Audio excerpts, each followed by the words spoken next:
Islam makes the bold claim that numerous Jewish tribes were present within 7th century Arabia, eagerly anticipating the arrival of God's final messenger, Muhammad, upon whom be peace. If this can be substantiated using independent outside sources, then it's a powerful argument for the truth of Islam, because it shows that Muhammad fulfilled Jewish messianic expectations. In this video, we will demonstrate that both the Bible and archaeology fully support Islam's claims.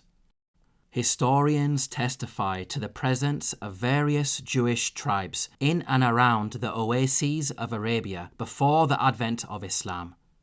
Alexander Marx wrote, "In the northwest of the peninsula, the Jews occupied the oases on the line of the caravan route. Yathrib, later Medina, was in all probability founded by them." Now consider the fact that Arabia is one of the harshest environments on earth, host to some of the most extensive sand and gravel deserts in the world, with very little rainfall. It was also under the constant threat of Bedouin raids. In light of these difficulties, what could have motivated Jewish tribes to migrate to such a location? There must have been a very good reason for wanting to inhabit such a hostile environment. Islam provides us with a motive. It records the fact that before the advent of Muhammad's prophethood, whenever a dispute arose between the Jewish tribes and Arabs in Medina, they would taunt their pagan neighbours by saying, "When our prophet arrives, he shall obliterate you." Just where could the Jewish tribes have gotten such detailed and accurate knowledge of the coming prophet? We find a source in two prophecies in the Old Testament book of Isaiah, which pinpoint not only a specific location within Arabia, but also provide a timeline. In the 42nd chapter of the book of Isaiah, God proclaims, "Here is my servant, my chosen one. He will establish justice on earth. In his law the islands will put their hope. Let the settlements where Kedar lives rejoice. Let the people of Selah sing for joy. Let them shout from the mountaintops." Note the key details in the prophecy. A servant of God is foretold to bring a law and justice to the earth, with an emphasis on the geography of Kedar and Selah. The Bible informs us that Kedar was one of the sons of Ishmael who was associated with Arabia. Isaiah's mention of Selah narrows down the location and pinpoints a specific area within Arabia, as Selah happens to be the name of a famous mountain in Medina, the city of Prophet Muhammad. So, here Isaiah identifies Arabia, specifically the city of Medina, with the coming of a special messianic figure. Now, an important question to consider is, if Jewish tribes in Medina really were eagerly anticipating the imminent arrival of a new prophet, then how did they know exactly when he would arrive? How did they know when the right time was to migrate to the harsh and hostile environment of Arabia?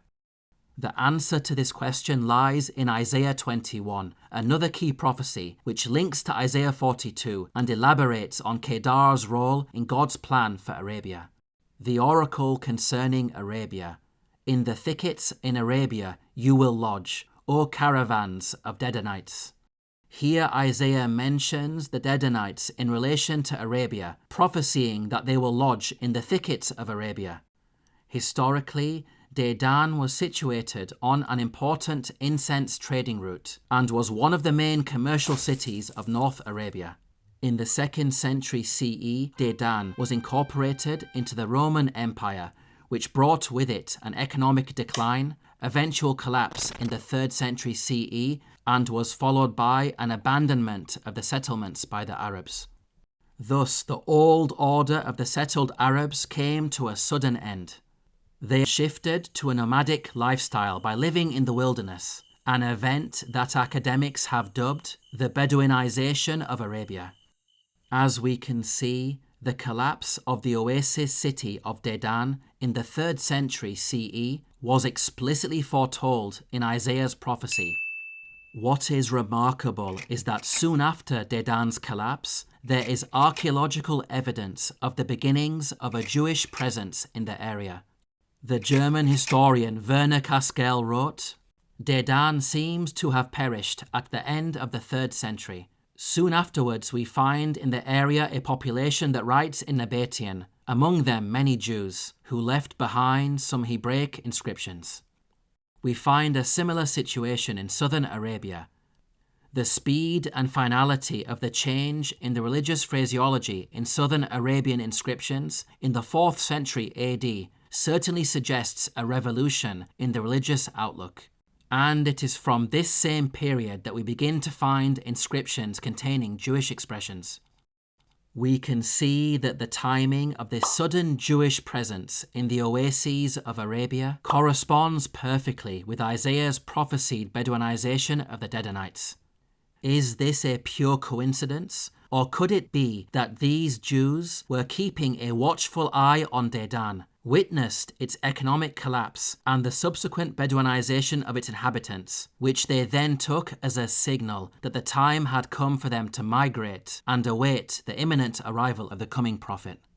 We will now move on to the next part of the prophecy in Isaiah 21, which states, "To the thirsty bring water, meet the fugitives with bread, O inhabitants of the land of Tema, for they have fled from the swords, from the drawn sword, from the bent bow, and from the press of battle." Here Isaiah calls on the people of Tema, a large oasis situated in North Arabia, which was renowned for its abundant wells, to give food and water to some fugitives, a poetic way of implying that these people are of great significance. The fugitives are said to flee drawn swords and bent bows, indicating that they have escaped persecution. This happens to coincide with a monumental event that took place in the life of Prophet Muhammad, upon whom be peace. The early Muslims preached a message of pure monotheism, which was a direct challenge to the existing power structures and religions that dominated Mecca, then the center of idolatry in Arabia. In a bid to suppress the spread of Islam, the pagan Meccans boycotted, starved, tortured, and even killed Muslims.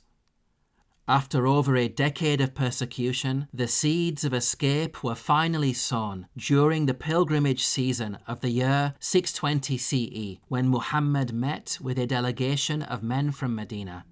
He conveyed the core message of Islam, and they subsequently embraced the religion and returned to Medina. The new Muslims in Medina later pledged their full support to their Meccan brethren, promising to protect them if they were to migrate to their land.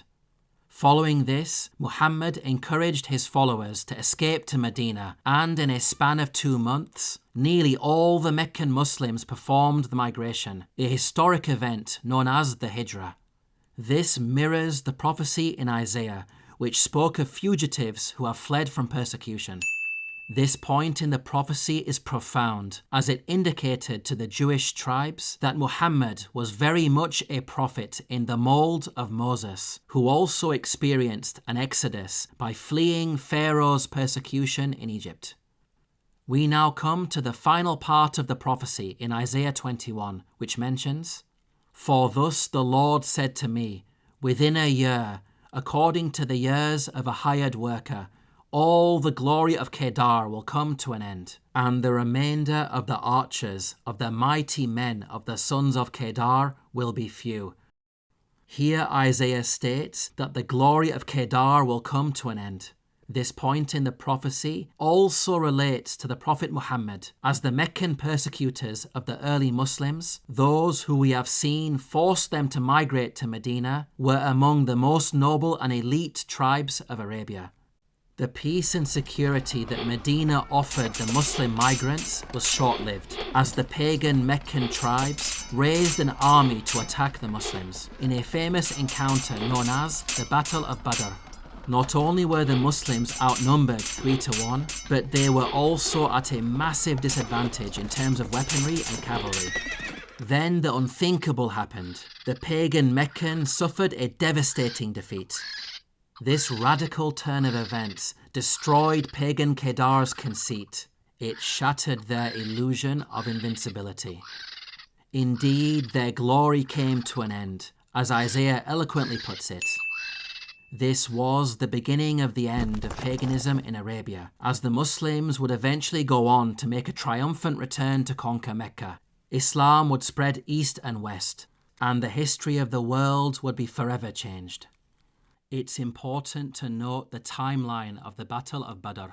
It took place in the year 624 CE, approximately 2 years after the Muslim migration to Medina. By contrast, Isaiah's prophecy states that Kedar's glory will come to an end within 1 year of the fugitives fleeing persecution. How can we reconcile this discrepancy? There are, in fact, textual variants of this prophecy which mention a different timeline. The Great Isaiah Scroll, discovered in Qumran, is the oldest known manuscript of the Book of Isaiah, predating the more commonly used versions by around 1,000 years. This older version of Isaiah reads as follows: "Within 3 years the pomp of Kedar will come to an end." We can see that the oldest surviving copy of Isaiah in existence has a longer timeline of within 3 years, which perfectly matches the timeline of the Muslims at the Battle of Badr. The Jewish tribes of Arabia would have been keeping a watchful eye on all these events as they unfolded.